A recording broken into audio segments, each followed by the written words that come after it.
여러분 안녕하세요. 방구석 리뷰룸의 시간입니다. iOS 17 정식 버전이 나왔습니다. 오늘도 아주 자세하게 다뤄보려고 하거든요. 기기별로 사용할 수 없는 기능 차이가 있을 수 있는데 아이폰 14 프로 기준으로 설명하려고 하고요. 이제 배경화면을 새로 추가하실 때 사진에서 라이브 포토를 선택하시게 되면 깨어날 때 샥 하고 멋들어진 느낌을 이 배경화면에서 만나실 수가 있습니다. 또한 사진 셔플을 이용해서 머신러닝으로 분류된 여러 사진들을 배경으로 사용하실 때도 사람이 아니어도 멀티레이어로 적용된 이 심도 효과를 즐기실 수가 있습니다. 다이나믹한 이 전체 배경을 감상하시면서 대기 상태와 메인 화면의 연속성까지 이렇게, 또한 시계의 굵기도 슬라이더로 이렇게 조정해서 바꿔줄 수 있습니다. 기하학적인 느낌이 인상적인 만화경 페이스를 사용하실 수도 있고, 컬러풀한 느낌이 매력적인 이 배경도 사용하실 수 있습니다. 이것도 멀티 레이어이기 때문에 시간 뒤로 가서 이렇게 입체적인 느낌을 내고 있다는 점. 연락처 포스터 기능, 개별 연락처를 마치 포스터처럼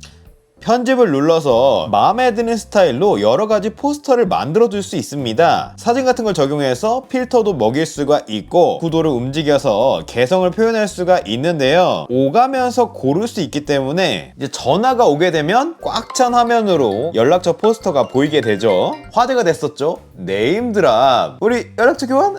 서로 간에 아이폰을 이렇게 갖다 대면 슈왕 소리도 나고 뻑 하면서 파동에 연결이 이루어지죠. 서로 간에 연락처를 손쉽게 교환하고 확인할 수 있습니다. 저는 이미 갖고 있기 때문에 이렇게 나오는데 내가 원하는 정보만 선택해서 줄 수도 있는 거고요. 전화를 하시면은 포스터를 위한 공간이 위에 있기 때문에 통화 관련된 기능이 이렇게 아래쪽에 배치된다는 점, 또 해당 사람에게 내 데이터를 공유해 줄지 말지 이렇게 선택해 줄 수 있습니다. 그리고 전화 받으실 때 쓸 수 있는 다양한 벨소리들이 추가가 됐는데요.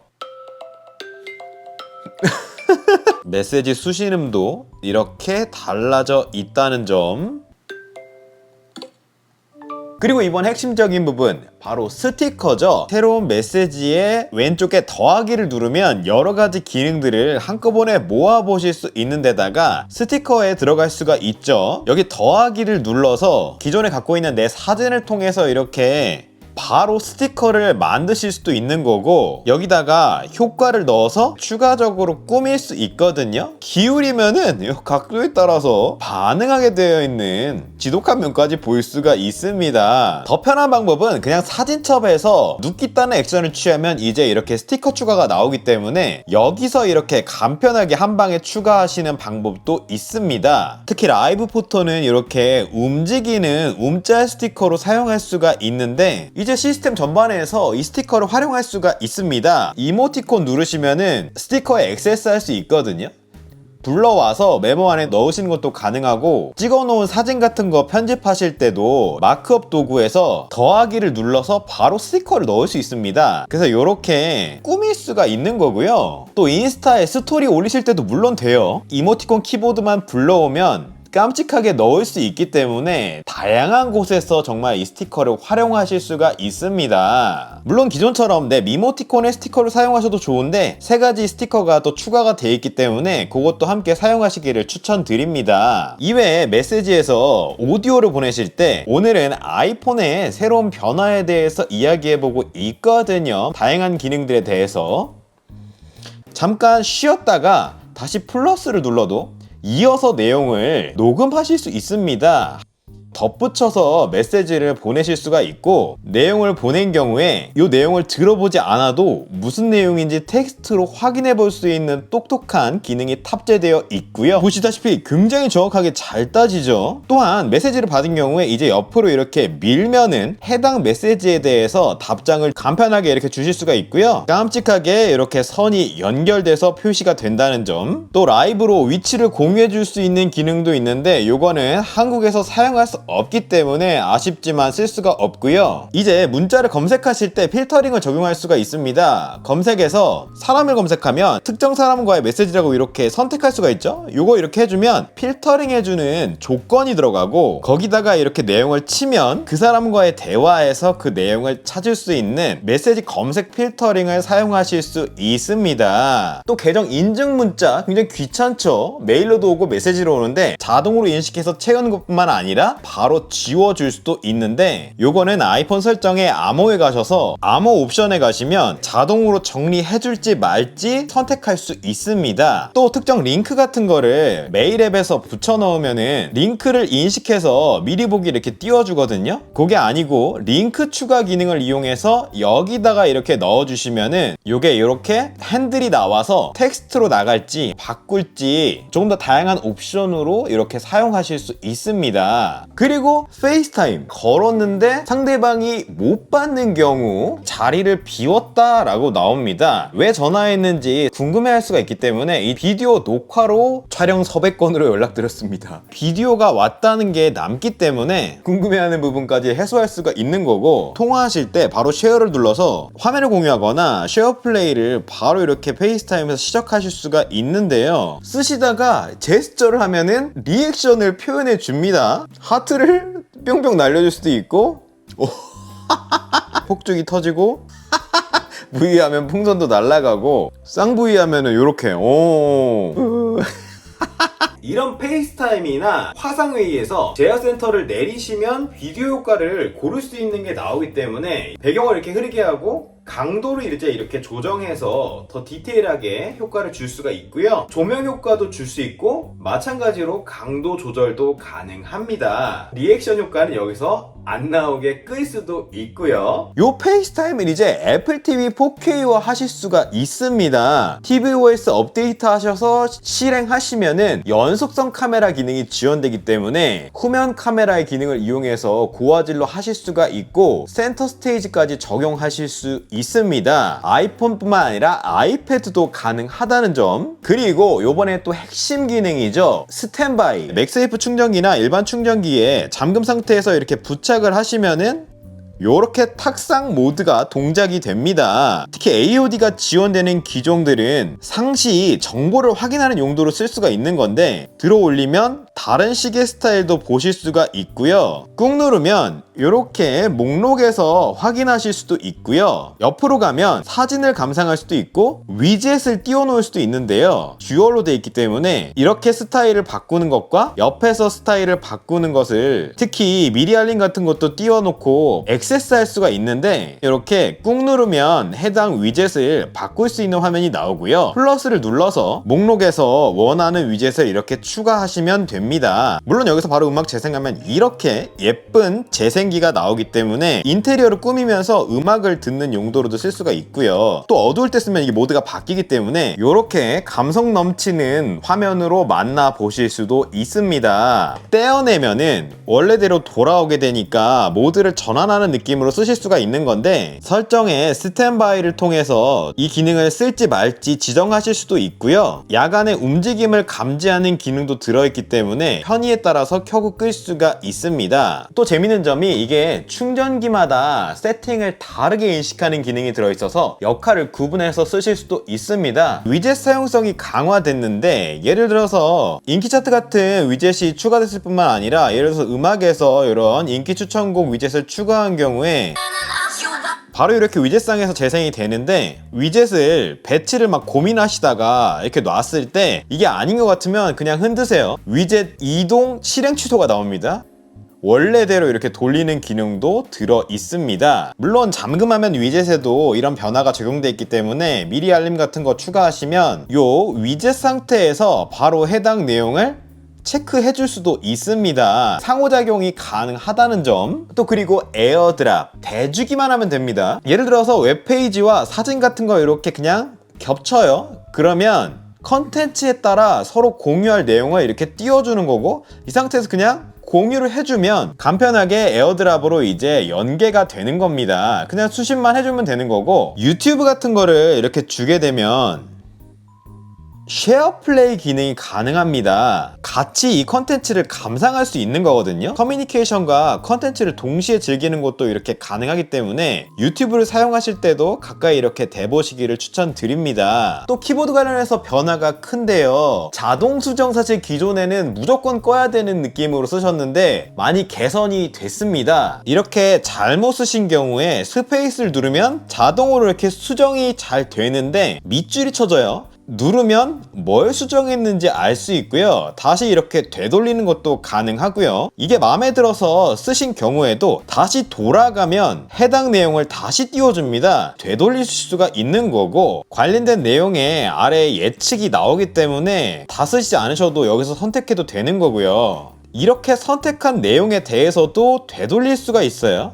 그래서 이렇게 다시 원래대로 돌려서 다른 거를 선택하실 수가 있고요. 한국어에 대해서도 이제 퀵패스가 지원됩니다. 이거 이렇게 누르고 움직여주면 입력이 돼요. 그냥 대충 해도 이것도 예측 부분이 들어가 있어서, 또 키보드 설정에 키보드 추가하실 때 일본어 키보드에 손글씨가 지원됩니다. 그래서 키보드 목록에서 손글씨 태가키를 하시면 한자 같은 거 인식해서 이모티콘까지도 연계해서 추가하실 수 있기 때문에 써서 이렇게 일본어 입력도 가능하고요. 받아쓰기 성능도 향상되어 있기 때문에 제가 이렇게 말하면은 살짝 빛나죠?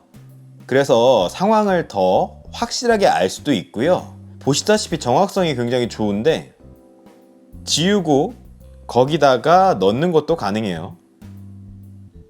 그리고 사파리, 오른쪽 하단에 있는 탭뷰 버튼을 누르시면 아래에 이렇게 탭 그룹을 보는 것 외에도 프로필을 바꿀 수 있는 기능이 들어있습니다. 내가 원하는 프로필을 이렇게 전환할 수가 있는 건데요. 설정에 사파리에 가시면 새로운 프로필을 추가하실 수 있는 거거든요. 그런데 이게 재밌는 게 즐겨찾기를 지정한 것만 보여줄 수도 있고, 확장 프로그램 같은 것도 아예 다르게 보여주고, 히스토리랑 쿠키도 따로 가져갑니다. 다른 아이디, 다른 로그인 같은 것도 멀티 아이디 전환하시는 것처럼 쓰실 수가 있다는 점. 또한 이 탭그룹 기능에 개인정보 보호라고 내 정보를 남기지 않는 브라우징 기능이 있죠. 이 기능이 강화되어 있어서 설정의 사파리에 개인정보 브라우징을 이렇게 잠글 수 있습니다. 이렇게 개인정보 브라우징 모드를 켜서 뭔가를 봤을 때 누가 몰래 내 사파리를 다시 들어간다 그래도 이렇게 인증이 나와요. 얼굴을 잠겨있기 때문에 내 프라이버시를 더욱더 보호할 수가 있는 거죠. 물론 이 상태에서 추적 방지 기능까지도 동작하게 됩니다. 또 인터넷 하실 때 다양한 암호들을 이제 다른 사람과 그룹을 만들어서 공유할 수 있거든요. 넷플릭스 공유 그룹을 만든다, 아니면 특정 사이트에 공동으로 쓰는 암호가 필요하다, 그럴 때도 쉽게 할 수가 있습니다. 설정에 암호에 가셔서 이제 상단에 플러스를 누르면 새로운 암호 공유 그룹을 만들 수 있어요. 암호를 공유하고 싶은 그룹 이름을 만들어주고 사람만 초대해주면 같이 관리할 수가 있고요. 플러스를 눌러서 새로운 암호를 추가하거나 기존에 내가 갖고 있는 암호를 이 안에다 넣어서 다른 사람들과 함께 공유하고 관리할 수가 있습니다. 음악 앱도 변화가 많이 있는데, 특정 지원되는 음악들을 재생하게 되면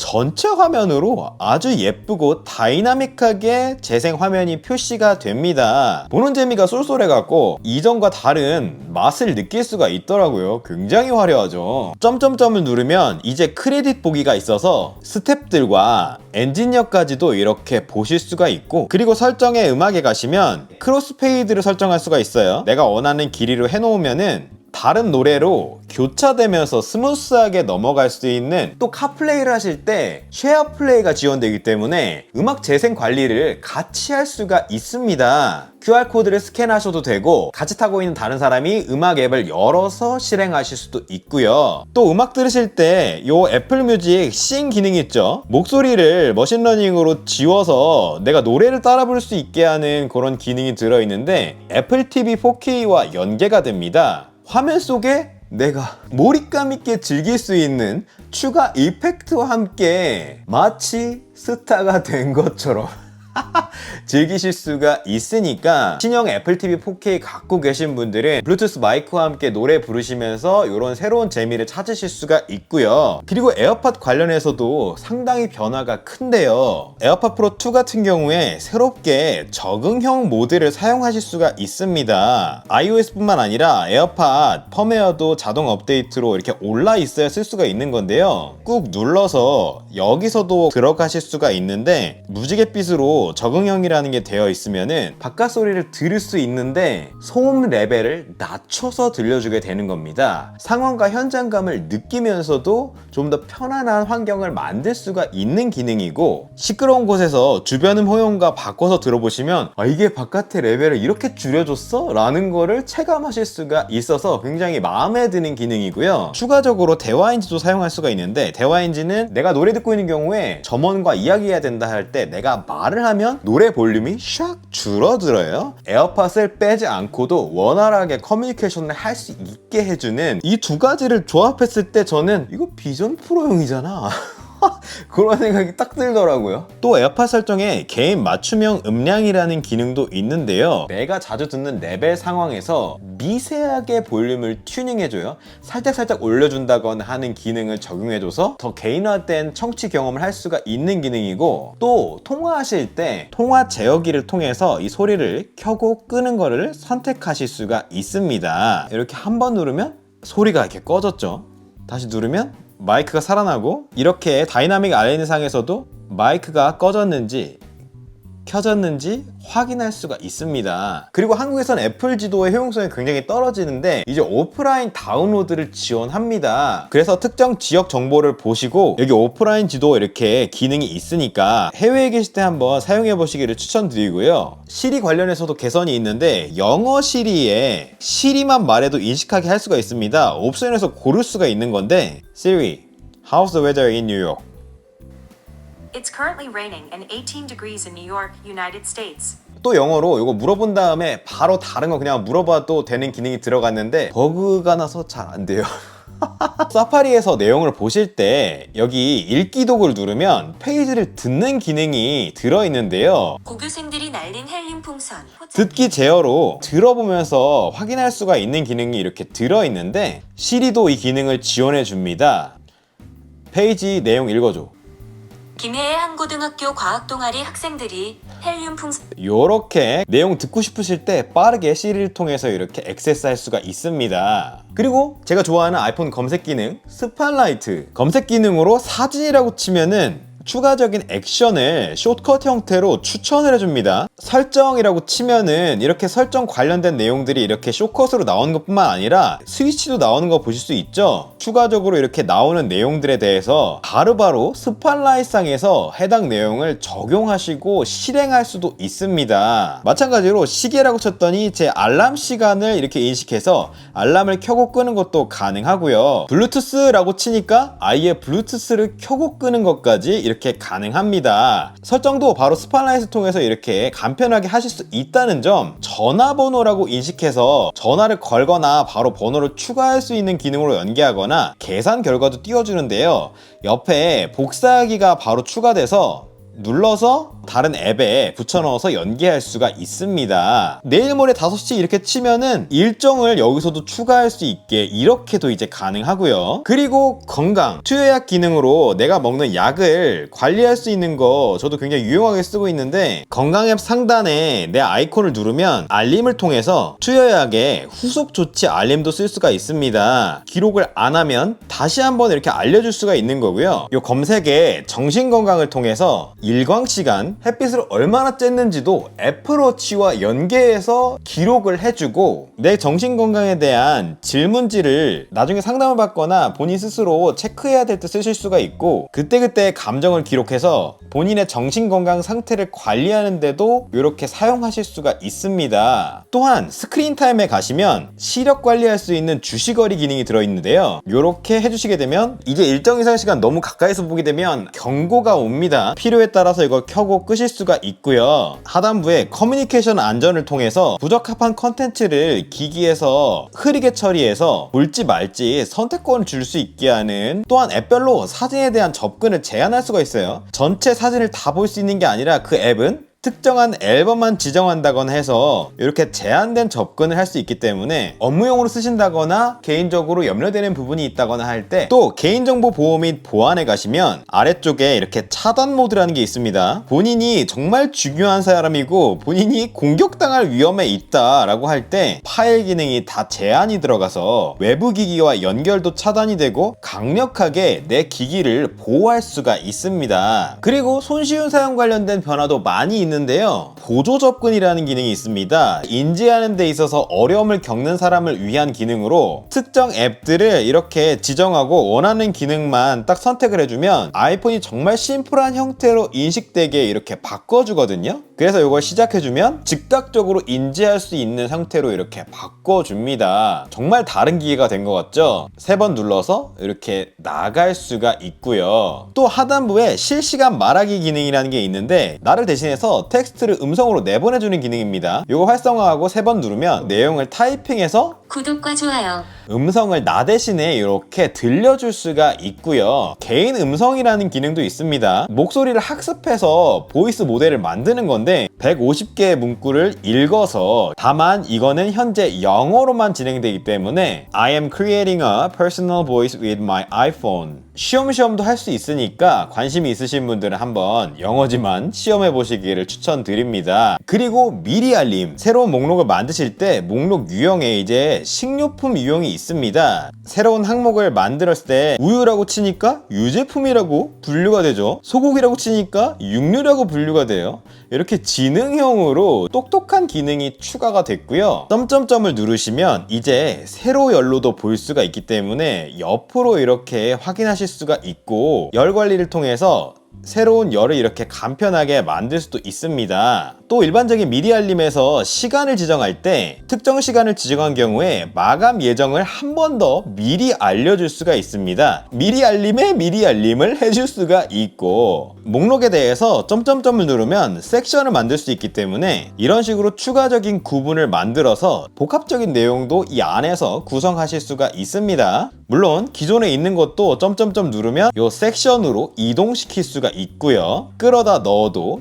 됩니다. 그리고 메모 앱, 다시 보고 싶은 PDF 자료를 바로 그냥 공유해서 복사하시고 메모 안에다가 집어넣으면 PDF가 이제 풀로 삽입이 됩니다. 이 안에서 전체 내용을 바로 넘겨가면서 확인하실 수 있거든요. 또한 여기 상단에 있는 버튼을 누르면 페이지 미리 보기가 나오고 해당 페이지에 대한 편집 기능도 그대로 들어있어서 메모 앱 안에서 요거를 다 처리하실 수가 있는데, 특히나 여기 바로 마크업 하신 내용을 친구와 공유해서 아니면 다른 작업자와 공유해서 함께 메모와 함께 보시는 용도로 유용하게 쓸 수가 있고요. 상단에 있는 꺽쇠 버튼을 누르면 이 내용을 이렇게 크게 보는 게 아니라 작게 다시 줄여서 볼 수도 있고요. 훑어보기를 통해서 그냥 풀로 첨부 화면을 보는 것도 가능합니다. 쓰시다가 괄호 내용을 2번 누르면 다른 메모가 이렇게 튀어나옵니다. 바로 이렇게 링크 형태로 들어가기 때문에 언제든지 해당 내용으로 슉 갈 수가 있어요. 물론 내용을 그냥 선택하신 다음에 링크 추가를 누르셔도 다른 메모를 키워드를 입력해서 나오는 목록에서 고르셔도 가능하고요. 또 특정 내용을 선택하시고 서식에서 이제 단일 스타일이라는 걸 하시면 배경이 딱 구분되는 스타일로 들어가기 때문에 포인트를 지을 때 서식에서 이 아래쪽에 있는 요걸 누르시면은 다른 섹션 부분을 이렇게 표현하실 수가 있습니다. 그리고 피트니스 앱에서 배지가 이렇게 이제 나눠져 있어서 특별 목표라든지 내가 성취한 부분에 있어서 예쁘게 구분지어서 이렇게 볼 수가 있고요. 또 공유하게 가면 이제 친구들이 어떤 활동을 했는지 아이폰상에서 바로 이렇게 확인할 수가 있습니다. 자극을 받는데 사용하실 수가 있겠고, 또 한국에서는 쓸모가 떨어지지만 여행용으로 에어태그 많이 쓰시죠. 나의 찾기에 물품에서 이 에어태그에 대해서 하단부에 이렇게 공유가 있기 때문에 사람 추가를 하면 다른 사람도 이 물품의 위치를 함께 확인하고 위치를 공유할 수가 있습니다. 그리고 사진, 이제 사람들뿐만 아니라 앨범에서 반려동물도 인식하고 추가해 놓을 수가 있게 됐는데, 들어가셔서 하단부에 보시면 사람들 추가라는 게 있어서 내가 아직 추가하지 않은 사람에 대해서 빠르게 이름을 추가하는 기능을 쓰실 수가 있고요. 추가한 사람에 대해서 점점점을 누르면 간편하게 연락처 정보와 연결하거나 해제할 수가 있습니다. 포유 탭에서 추억을 보실 때 아래쪽에 썸네일 버튼을 누르면 들어있는 사진들이 나오는데 아예 추가를 할 수가 있어요. 포함되지 않은 자료도 이렇게 간단히 추가하실 수가 있고요. 순서도 꾹 눌러서 이렇게 바꿔 놓을 수 있습니다. 보이는 스타일을 내가 이렇게 재배치할 수가 있다는 점, 또 사진을 보실 때 이제 이렇게 확대를 하면 구석에 바로 크랍 기능이 나옵니다. 최종 상태로 만든 다음에 직관적으로 바로 크랍할 수 있고요. 꾹 누르고 있으면 비율도 있기 때문에 바로 그냥 이렇게 정방향으로 지정한 다음에